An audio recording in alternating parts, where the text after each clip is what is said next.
अब ये 18 तारीख को मैंने लिखा इस दृष्टि से कि जो ये कंपनी बैकअप्स लिमिटेड ना, एक चीज़ मैं अभी कह देता हूँ, 2 बैकअप्स कंपनी है। एक इंग्लैंड में स्थापित हुआ और दूसरा बम्बई में स्थापित हुआ। बम्बई में बैकअप्स सर्विसेज लिमिटेड के नाम पर 2002 में स्टार्ट हुआ था और 5-6 साल के बाद उन्होंने सारा ट्रांसफ़र कर दिया था अपना शेयर, राहुल गांधी ने प्रियंका गांधी को, और फिर प्रियंका गांधी भी 2-3 साल चलाई और फिर उसको कंपनी को बंद कर दिया था। इसको उन्होंने अपने उम्मीदवार होते हुए, प्रत्याशी होते हुए, जो एफिडेविट है फाइल करनी होती है प्रत्याशी को, उसमें डिक्लेयर किया है, माने जो बम्बई में स्थापित हुई कंपनी का।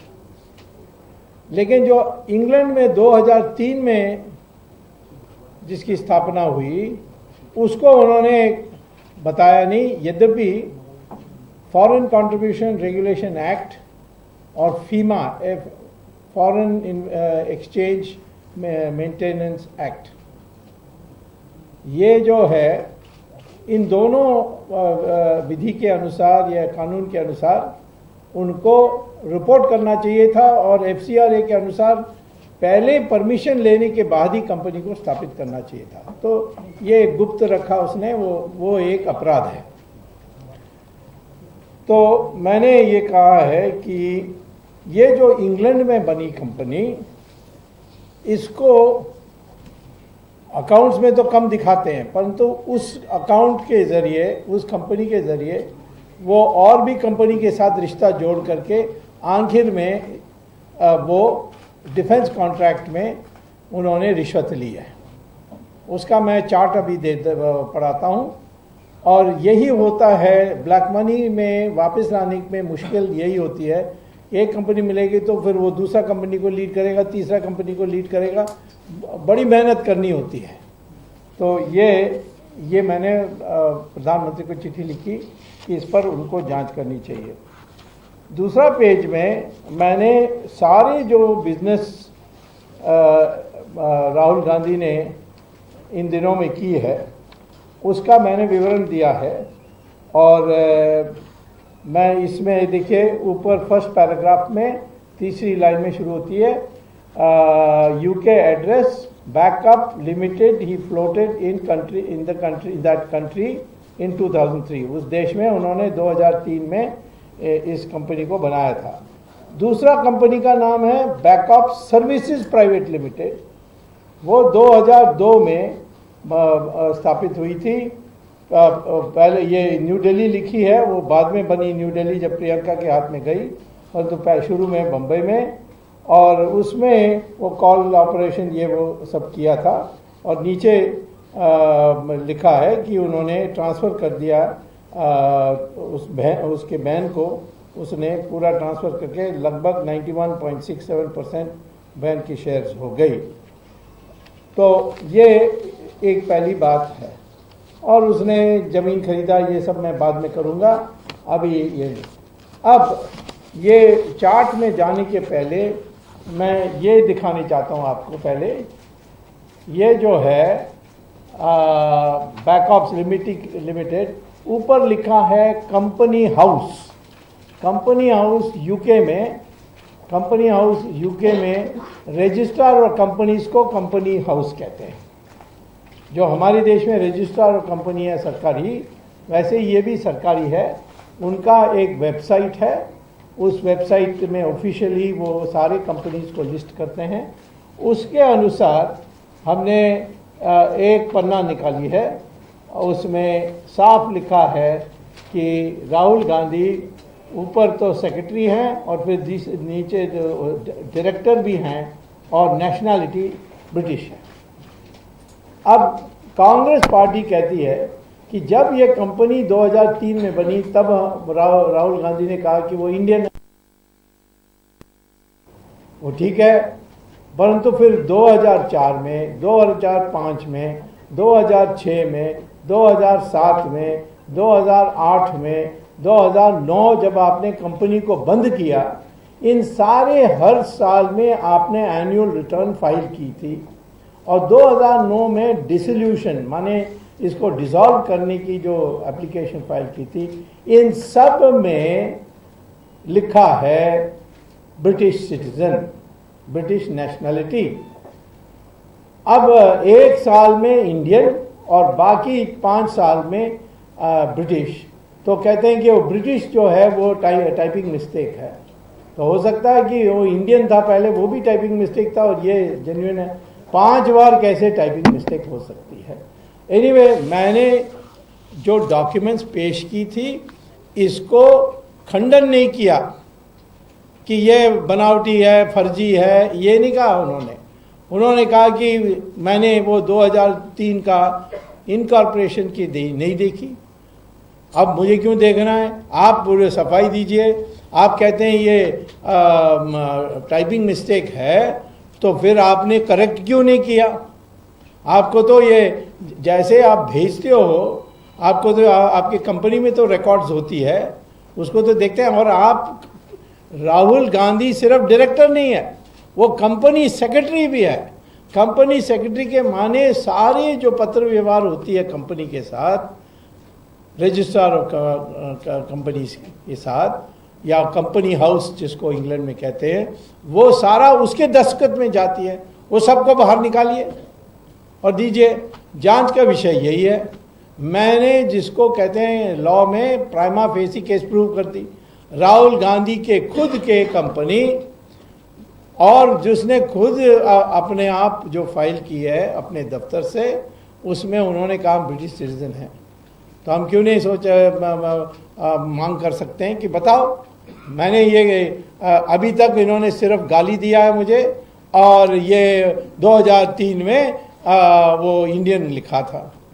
तो ये बिल्कुल साफ है। ये जो मकनाइट उल्रिक है वो अमेरिकन सिटीजन है, लेकिन उसका भी रिश्ते वो राहुल गांधी के साथ बड़े घनिष्ठ मित्रता है, क्योंकि उनके पिताजी के सबसे घनिष्ठ मित्र एडवर्डो फलेरियो थे, जिनको उन्होंने फॉरेन मिनिस्टर बनाया था।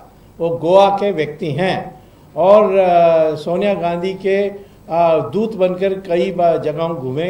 एक बार श्रीलंका भी गए कर वहाँ LTT से बात करके आए थे।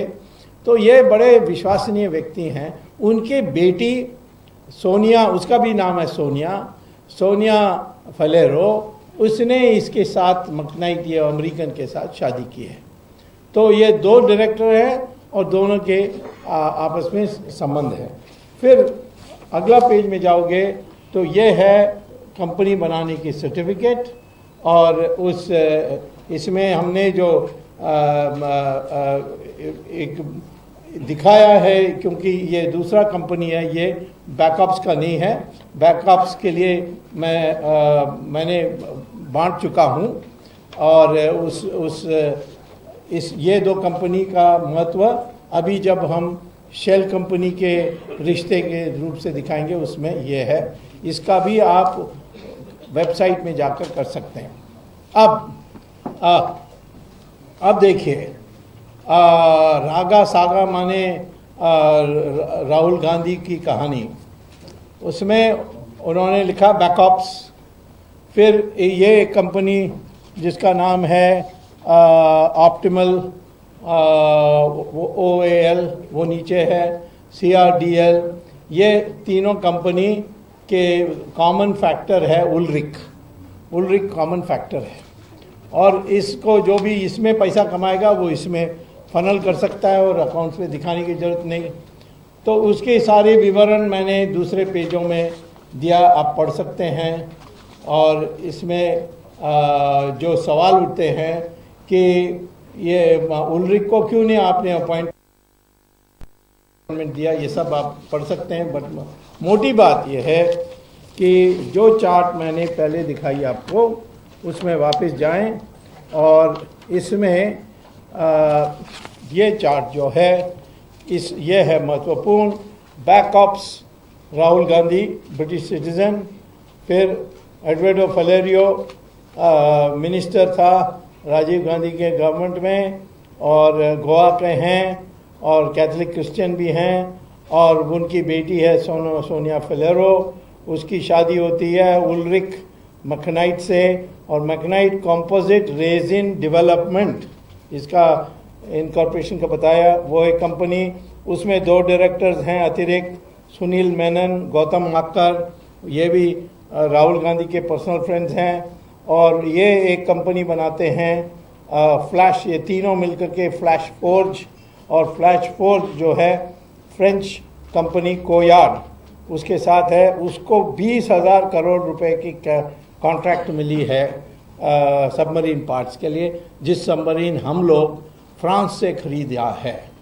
तो इस पर आगे जांच होने की ज़रूरत है कि इनका कौन सा एक्सपर्टीज़ है, कि ये कौन से विशेषज्ञ हैं, कोई कौन सा पुराना कंपनी भी नहीं है, बहुत नवीन कंपनी है, इसको क्यों मिला, और वही शब्दों में यहाँ इस चार्ट में है, आप देख सकते हैं। तो कुल मिलाकर मैं इतना ही कहूँगा, आप सवाल पूछ सकते हैं कि मैंने ब्रिटिश सरकार की डॉक्यूमेंट्स को डाउनलोड करके दिया, उसमें 6 साल की रिकॉर्ड्स में 5 साल में इन्होंने कहा है मैं ब्रिटिश सिटीज़न हूँ और ब्रिटिश नेशनलिटी को हूँ, और एक में उन्होंने कहा इंडियन। तो आप ही बताइए, प्रूव करिए कि यह टाइपिंग मिस्टेक है, कहने से कैसा हो जाएगा। सोनिया गांधी की कैम्ब्रिज यूनिवर्सिटी की डिग्री पर भी मैंने जब पकड़ा था तो तब भी सोनिया गांधी ने कहा टाइपिंग मिस्टेक।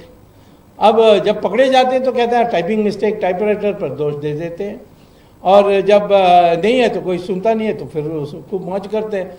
तो मैं टाइपिंग मिस्टेक है, तो आप कंपनी सेक्रेटरी हैं, आपने टाइपिंग मिस्टेक कैसे की थी, ये तो ऑनलाइन में है, ऑनलाइन में टाइपिंग मिस्टेक किया है तो आपको प्रिंट आउट मिली होगी, उस प्रिंट आउट को सामने रखिए कि ये आपने टाइपिंग मिस्टेक के रूप में किया। कैसे आप कह सकते हो टाइपिंग मिस्टेक? ब्रिटिश गवर्नमेंट के पास है, तो ब्रिटिश गवर्नमेंट इस पर पूछताछ करनी चाहिए और बतानी चाहिए। मैंने इस संबंध में सुषमा स्वराज से परसों रात को हमारी मीटिंग हुई थी, मैंने सब बताया। वहाँ नया एम्बेसडर हाई कमिश्नर जाने वाला है नवतेज सिंह, वो दिसंबर 1st वीक में जाएगा, उसके बाद वो इसको टेकअप करेगा। इसी संबंध में मैंने स्पीकर से भी मैंने भेंट की, सुमित्रा महाजन महोदय से, और उनसे कहा कि नंबर 1 ये पार्लियामेंट का मेंबर है, इसने अपने एफिडेविट में ये कंपनी का नाम दिखाया नहीं। दूसरा है कि इन्हीं के दस्तखत से कंपनी की अकाउंट्स फाइल होती है, एनुअल रिटर्न्स, उसमें ये लिखा है कि ये ब्रिटिश सिटीज़न है। तो उनसे पूछे आप कि आप ब्रिटिश सिटीज़न है कि नहीं, और नहीं है तो फिर इसका जो है ये गलत छपा है या गलत टाइप हुआ है, इसका सबूत दीजिए। इस पर इंक्वायरी करने के लिए पहला आप एक एथिक्स कमेटी हमारी है जिसको कहते हैं मर्यादा का समिति, वो पार्लियामेंट में, उसमें अडवाणी जी उसके अध्यक्ष हैं, उसमें भेजना चाहिए और वो कमेटी इनकी पूछताछ करे। दूसरा है जिसके लिए अपराध तो सिद्ध है, क्योंकि ये मानते हैं इंग्लैंड में कंपनी बनाई, तो आपने उल्लंघन किया है हमारे फॉरेन एक्सचेंज मैनेजमेंट एक्ट में।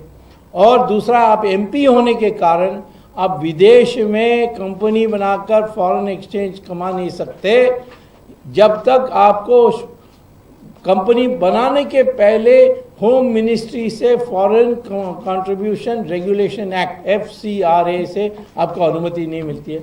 कितने एनजीओ के लिए अब आज हमारे होम मिनिस्ट्री ने नोटिस इशू किया, तो मैंने होम मिनिस्ट्री से भी ये पूछा है कि इनका कंपनी क्यों इन्होंने डिक्लेयर नहीं किया, और उस पर कड़ी सज़ा हो सकती है FCRA।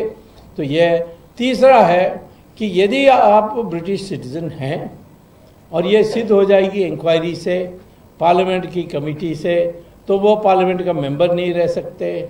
और आर्टिकल 19 धारा 9 हमारे संविधान, हमारे कॉन्स्टिट्यूशन के अनुसार आप देश की नागरिक भी नहीं हो सकते। देश हमारी संविधान के अनुसार आप भारतीय नागरिक हैं तो किसी और देश की नागरिकता स्वीकार नहीं कर सकते। इंग्लैंड में ऐसा कानून नहीं है। आप इंग्लैंड का भी नागरिक हो सकते हैं, इंडिया का भी हो सकते हैं, अमेरिका में भी आप अमेरिका के भी नागरिक हो सकते हैं और दूसरे देशों का भी हो सकते हैं। वो उनका सूची होती है, इन देशों का आप हो सकते हैं। तो इसको डुअल नेशनलिटी कहते हैं। हमारे देश में डुअल नेशनलिटी नहीं है। तो इसीलिए एक तो सिद्ध हो गया कि उन्होंने अपराध किया कि विदेश में उन्होंने गुप्त रूप से एक कंपनी बनाई है। ये हमारी फॉरेन एक्सचेंज की जो विधि है उसमें उन्होंने उल्लंघन किया, उसमें उसकी प्रोसिक्यूशन होनी चाहिए। उसके लिए कार्रवाई के लिए पहले जानकारी प्राप्त करनी है और मैं समझता हूँ कि ये काम अब शुरू हो गया है। दूसरा है कि पार्लियामेंट तय करें कि ये ब्रिटेन का नागरिक है कि नहीं।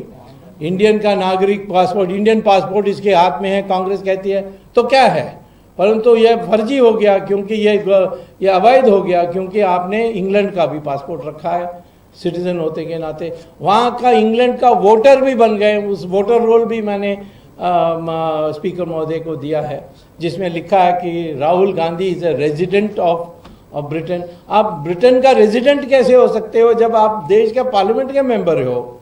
तो इसीलिए ये सारी चीज़ों लेकर इनकी नागरिकता समाप्त करने के लिए एथिक्स कमेटी पर इसको जाना चाहिए या स्पीकर खुद तय कर सकती है और यदि उसको जांच करने के लिए ठीक समझेगी तो एथिक्स कमेटी को भेज सकती है, उसको फाइन लानी चाहिए। आज इतना साफ है कि राहुल गांधी इस देश में राजनीति में तुरंत एक टूरिस्ट जैसा आकर चले जाता है, लेकिन उसका मूल दिलचस्पी बिजनेस है, वो भी कमीशन कमाना, नाजायज़ तरीके से पैसा कमाना, ये है उसका उद्देश्य। ये इसी कारण से कांग्रेस की आज बर्बादी हो रही है और इसका अंतिम फैसला हमारी सरकार को जांच से करनी चाहिए। ये मेरी मूल बात आपके सामने रखनी है। आप जो सवाल पूछने चाहेंगे तो मैं जवाब देखते हैं। अब मेरे पास तो कोई ऐसा सबूत नहीं है कि उन्होंने विदेशी नागरिकता छोड़ दी। 2009 तक तो थे। अपने कहने पर ही जो अपना तरफ से उन्होंने फॉर्म्स भरे हैं उसमें 2009 में भी वो सिटीजन थे। उसके बाद हैं कि नहीं और भी देशों का है, ये भी सवाल हो सकता है। मैं अभी इटली और टर्की का जांच कर रहा हूँ। मैंने सुना कि वहाँ भी उसने नागरिकता ली हुई है। हाँ, ये कंपनी, हाँ, ये कहना मुश्किल है क्योंकि जब हमने इसकी डिग्री कैम्ब्रिज यूनिवर्सिटी की, जैसे इसकी माँ ने फर्जी दी थी वैसे इसने भी फर्जी दी, ऐसा हम जांच कर रहे थे वो 1995 में। तब इन्होंने कहा कि नहीं, हाँ ये स्टूडेंट तो थे परंतु फेल हो गए थे। वो सर्टिफिकेट भी है मेरे पास, परंतु नाम उसमें लिखा है Rahul, RAUL VINCI, Rahul Vinci. वो तो इटालियन नाम है। तो उसमें उन्होंने नाम रखा और कहा कि ये नाम क्योंकि हमने इसीलिए उसको दिया क्योंकि उसकी सिक्योरिटी की प्रॉब्लम थी। लोगों को पता नहीं होना चाहिए था कि वो कैम्ब्रिज में है। ये तो बड़ा अजीब सा आर्ग्यूमेंट है। पर एनीवे, परंतु उस समय उनके पास ब्रिटिश पासपोर्ट थी, ऐसा मैंने सुना है, मैंने विश्वसनीय सूत्रों के अनुसार, परंतु डॉक्यूमेंट मैंने नहीं देखा है। पहला डॉक्यूमेंट है जो उन्होंने स्वयं प्रस्तुत किया है वो है ये कंपनी रिकॉर्ड। तो ब्रिटेन में किया ना, इंडिया में तो किया नहीं। इंडिया में ब्रिटेन का करेंगे तो तुरंत उसकी इंडिया की नागरिकता समाप्त हो जाएगी। ब्रिटेन में ही तो करना है उसको। और क्यों किया?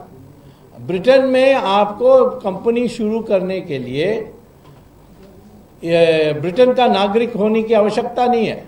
आप इंडियन हो सकते हैं, कंपनी शुरू कर सकते हैं, लेकिन आप ब्रिटेन में कंपनी शुरू करेंगे तो हमारी जो अथॉरिटीज़ है उसको पहले सूचना देनी पड़ेगी और परमिशन लेनी पड़ेगी। उसको अवॉइड करने के लिए इन्होंने इस कंपनी को बनाया।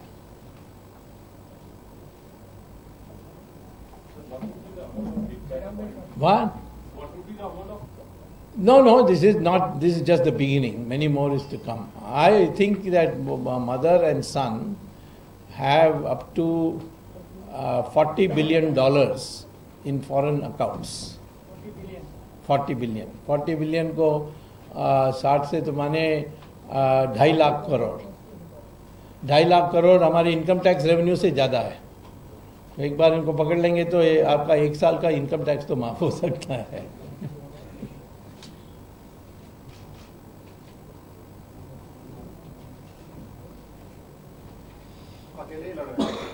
और कौन लड़ सकता मेरे साथ? इसके लिए आपको विदेश में लोग जानना चाहिए, आपको इकोनॉमिक्स जानना चाहिए, आपको कंपनी अकाउंट्स जाननी चाहिए, आपको लॉ जाननी चाहिए, और आपका परिचय होना चाहिए जिससे लोग विश्वास करके आपको मटेरियल दें.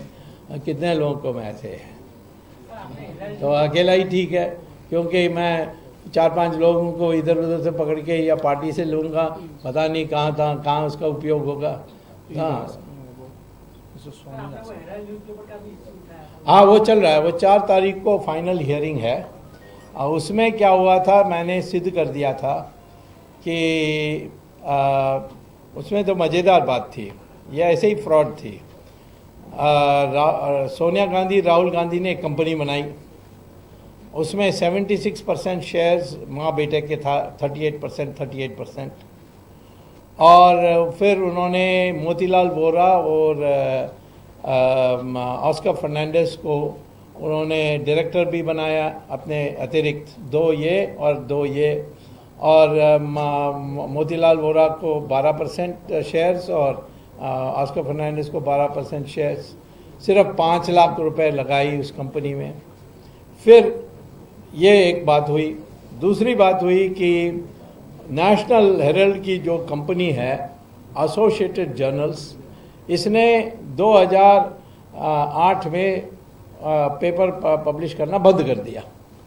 लेकिन आज़ादी के टाइम से, जब स्वतंत्र पाए हम, उस समय से सरकार के तरफ से उनको कंसेशनल लोन्स, उनको ज़मीन फ्री दिया गया, ये और बिल्डिंग बनाने के लिए लोन दिया. इस तरीके से धीरे धीरे इस कंपनी का 2008 तक 2000 करोड़ से भी ज़्यादा, 5000 करोड़ लोग कहते हैं, बट कम से कम 2000 और 5000 भी हो सकता है. 5000 करोड़ देश में अनेक स्थानों में इनकी प्रॉपर्टी उन्होंने प्राप्त की. बनाए पेपर पब्लिश करने के लिए, परंतु उस प्रॉपर्टी का पेपर के लिए नहीं है. सिर्फ लखनऊ में और दिल्ली में उन्होंने उस प्रॉपर्टी को प्रिंटिंग प्रेस के लिए बनाया. बॉम्बे में स्काई स्क्रैपर बना दी, भोपाल में मॉल बना दी, और पंचकुला में उन्होंने टूरिस्ट सेंटर बना दी. इस प्रकार से उन्होंने उस ज़मीन का भी दुरुपयोग किया. तो ये कंपनी वैसे बंद हो गई, और कारण दिया कि हमने कंपनी प्रिंटिंग प्रेस चलाने के लिए, हमारी नेशनल हेरल्ड की पब्लिकेशन के लिए, हमारी घाटा के लिए हमने कर्जा ली कांग्रेस पार्टी से. अब कांग्रेस पार्टी ने 90 करोड़ रुपए की कर्जा दी. अब हमारे इनकम टैक्स के रूल के अनुसार दे नहीं सकते, क्योंकि जो भी सुविधा मिली है इनकम टैक्स में कांग्रेस पार्टी या किसी पार्टी को, वो राजनीतिक काम करने के लिए है, देश में चुनाव लड़ने के लिए है. लेकिन कमर्शियल एंटरप्राइज को कर्जा देना इसका काम नहीं है. वो अलग बात हो गई. लेकिन कर्जा 90 करोड़ हम नहीं दे सकते. यद्यपि वो कर्जा दे सकते थे यदि वो 2000 करोड़ के प्रॉपर्टी से किसी थोड़ा 1-2 प्रॉपर्टीज़ की नीलाम कर देते तो वो पैसा उनको बहुत मिल जाती. उसको देकर उसको कंपनी भी, प्रिंटिंग प्रेस भी चला सकते थे, परंतु उन्होंने बंद किया क्योंकि उनका जो नियत था वो खराब था. तो बंद होने के बाद सोनिया गांधी ने मोतीलाल वोरा को कहा, अच्छा ये जो यंग इंडियन कंपनी है उसमें मोतीलाल वोरा डायरेक्टर थे, तो उनको कहा कि आप जाकर कांग्रेस पार्टी से बात करिए और कहिए कि ये जो कर्जा आपने इनको दिया है ये तो आपको वापस मिलने वाला नहीं है. आप ये हम आपको 50 लाख रुपए देते हैं और ये जो 90 करोड़ रुपए की कर्जा है ये हमारे नाम पर कर दीजिए, नहीं तो आपको कुछ नहीं मिलने वाला है. तो हम आपका भलाई कर रहे हैं, हम कहते हैं 50 लाख रुपए ले लो ये, और ये जो कर्जा है ये हमारी जिम्मेदारी में कर दो. तो कांग्रेस मोतीलाल वोरा गए और कोषाध्यक्ष जो हैं कांग्रेस पार्टी उनके साथ बात की, और कांग्रेस पार्टी के कोषाध्यक्ष हैं मोतीलाल वोरा। तो मोतीलाल वोरा ने जाकर मोतीलाल वोरा से बात की और कहा कि ये हमें दे दो 50 लाख के लिए। और जब कांग्रेस पार्टी को हक था कि उस प्रॉपर्टी का नीलाम करके वो अपना 90 करोड़ ले लेते, परंतु उन्होंने नहीं किया। इनको जिम्मेदारी दे दी कि तुम्हारी हो गई है ये कर्जा, अब हमें 50 लाख मिल गई।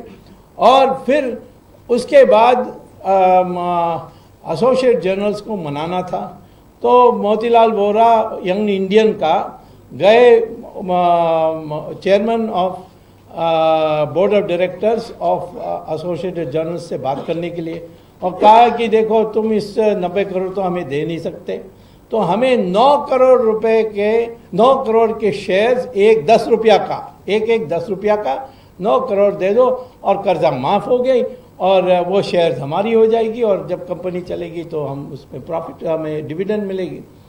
तो वहाँ का चेयरमैन कौन था? वो भी मोतीलाल वोरा था। तो मोतीलाल वोरा ने वहाँ भी, मोतीलाल वोरा यंग इंडियन ने chairman of associate journal Motilal Vora से बात करके इसमें दस्तखत करा ली, और ये 9 करोड़ के शेयर्स जो यंग इंडियन की हो गई, इसके माने 99.1% शेयर्स इनकी हो गई, तो कंपनी इनकी बन गई। तो सारा प्रॉपर्टी इनके हाथ में आ गई। न्यूज़पेपर चलाने की बात छोड़ दी, और वो सारा जो प्रॉपर्टी उसको किराए में दे दी। दिल्ली में इतनी बड़ी शानदार जगह है बहादुर शाह जफर मार्ग में, उसको उन्होंने मल्टीनेशनल कंपनीज़ को, मिनिस्ट्री ऑफ एक्सटर्नल अफेयर्स को, इन सब को उन्होंने किराए में दे दी है। ये इसको 420 कहते हैं, इसको कहते हैं विश्वासघात। ये सारी को बनाकर मैंने केस डाली, सुनवाई हुई, और सुनवाई होने के बाद मैजिस्ट्रेट ने समन्स जारी कर दी।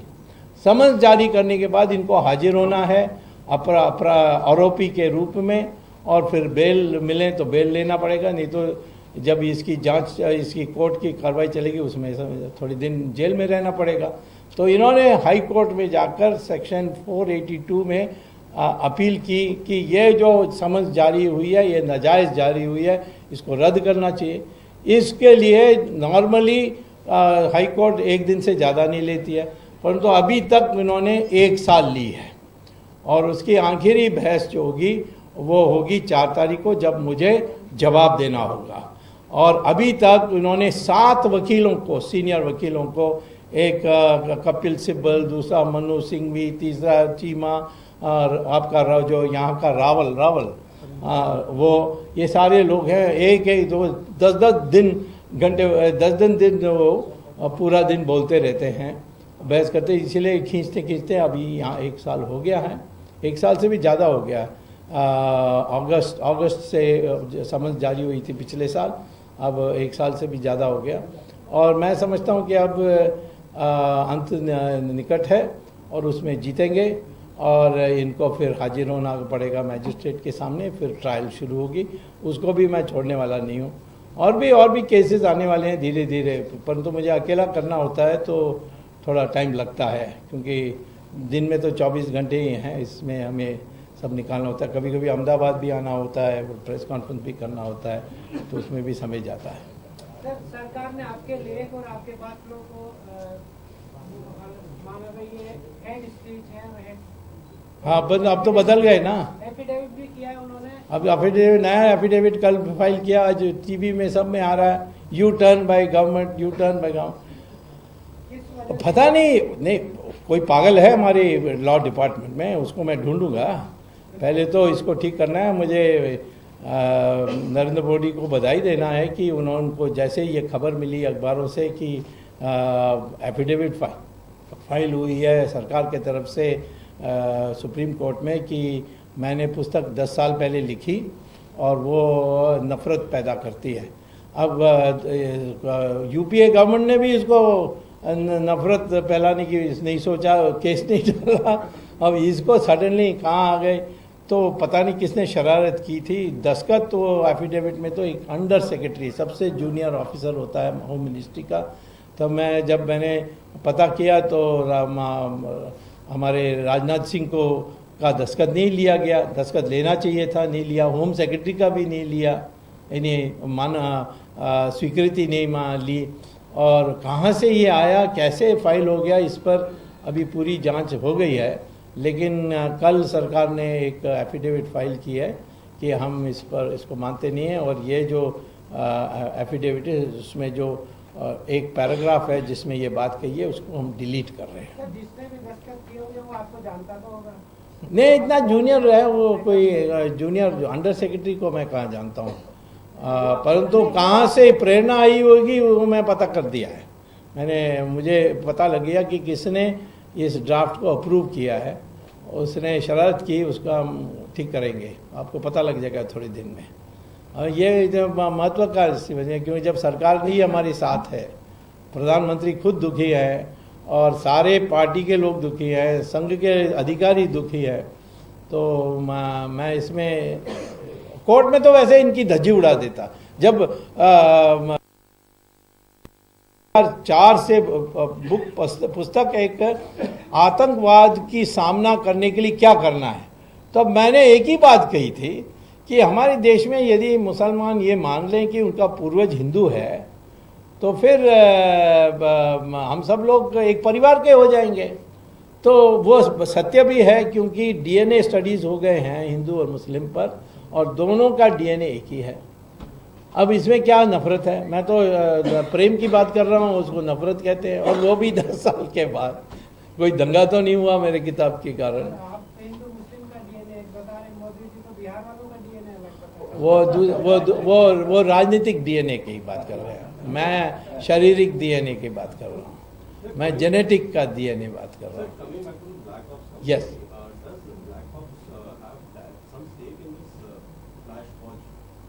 no, it has an indirect link, no? Yeah, that's how it is all done internationally. ये जो 2G में मैंने क्या देखा कि मॉरिशस में ऑफिस है और वहाँ से फिर जिनीवा जाती है, फिर वहाँ से केमन आइलैंड जाती है, तो ये पनामा, इस तरीके से। वो इसके लिए आपको इकोनॉमिक्स का PhD चाहिए जो मेरे पास है, नहीं तो आप इतने ये फिनेंशियल जो जगत है ये बहुत कॉम्प्लिकेटेड है। तो ये इसी तरीके से होती है। तो अब सरकार को ये ट्रेस करना है कि कितना पैसा कहाँ से गया और कैसा पहुँचा। सर, ये रॉबर्ट वाड्रा के जो अलीट स्कैम्स है, हाँ, मुख्यमंत्री ने कल कहा है, टीवी में आया, पता नहीं देखा कि नहीं, कि 6 महीने में वो उसकी गिरफ्तारी हो जाएगी। तो 6 महीने हम रुक सकते हैं, हमारे पास और 3.5 साल बाकी है।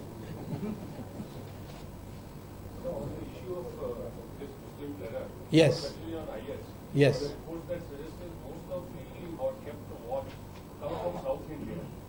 हाँ, because Hyderabad is one center. Tamil Nadu, what happened is this Sri Lanka, this LTT problem, where that time the UPA allowed DMK to take a very anti-national stand, and that had encouraged a lot of Tamil Muslims to become part of LTT. LTT is now finished, so they are now going to they are going to ISIS. So, but how worried should this government be about? Because not see, there is no immediate threat to India from ISS, except that यहाँ कहीं विस्फोट हो सकती है, ये कर सकते हैं. But what I am saying is that the ISIS, if they are successful in Syria and Iraq, they will come to India. I may tell you, I am also a son-in-law of Gujarat. My wife is a Gujarati, that is, she's a Parsi from Navsari. So I am telling you, I am very proud of the fact that the last time there was a caliphate was headed by a man called Umar. And he sent the army, and it was Gujarat. I think there was some dynasty called Prajapati or something like that. They joined with the Rajasthani Rai dynasty and beat them up so badly that the caliphate could not rise till now again. That was 700. Today is 2015, almost 40, 60, 1300 years earlier, the Gujaratis and the Rajasthanis, they beat up the Caliphate and gave them such a blistering defeat. And they could never think of coming. Umar had publicly announced that he will conquer India. Not. Later on, because of Jai Chand, all these reverses took place. But we have always been the undoing. So my view is India should go and fight in Syria. And because otherwise tomorrow Pakistan will collapse, then they will be on our border. Then it will be terrible. Okay.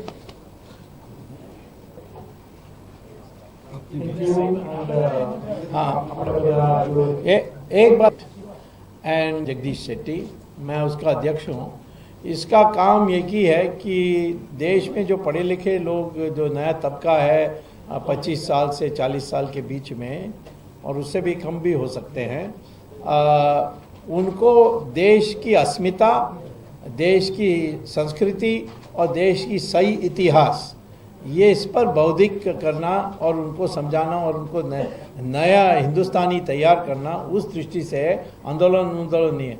अभी ये संगठन बहुत व्यापक हो गई है, इसकी website इतने लोग उसको देखते हैं। हमारी अखिल भारतीय सम्मेलन विजयवाड़ा में 5 और 6 दिसंबर को होगी और गुजरात में भी हम अब इसको फैलाने चाहते हैं, क्योंकि ये कोई आंदोलन करने वाली नहीं है, राजनीतिक काम करने वाली नहीं है, परंतु सिर्फ लोगों की मंशा को शुद्ध करके, जो अंग्रेज़ों ने यहाँ कूड़ा भर के रखा है उसको निकाल के एक नया हिंदुस्तानी पैदा करना, जो विराट है, वो उस दृष्टि से ये विराट हिंदुस्तान संगम हमने बनाई है। I just have to tell you, whatever documents Dr. Swami released speaker, and today's document is available online on our website www.vhsindia.org.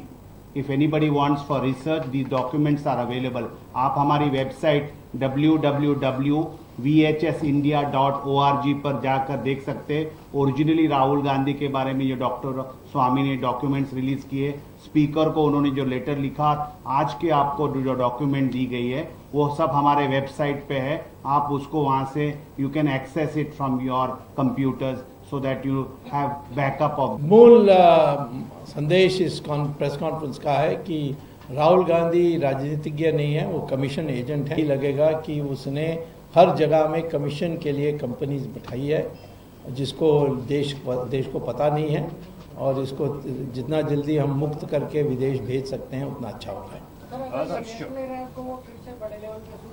हाँ, पार्टी अगर नेशनल हेराल्ड को फिर से शुरू करती है, नहीं, इंडियन बनाई है, उसमें प्रतिबंध है। आपका ये इशू रहता है? नहीं, देखिए पहले तो बात सुन लीजिए, वो नहीं शुरू कर सकते, क्योंकि उन्होंने सेक्शन 25 कंपनी बनाई है, जो आजकल उसको सेक्शन 8 नया कानून जो बना है उसमें सेक्शन 8 कंपनी कहते हैं।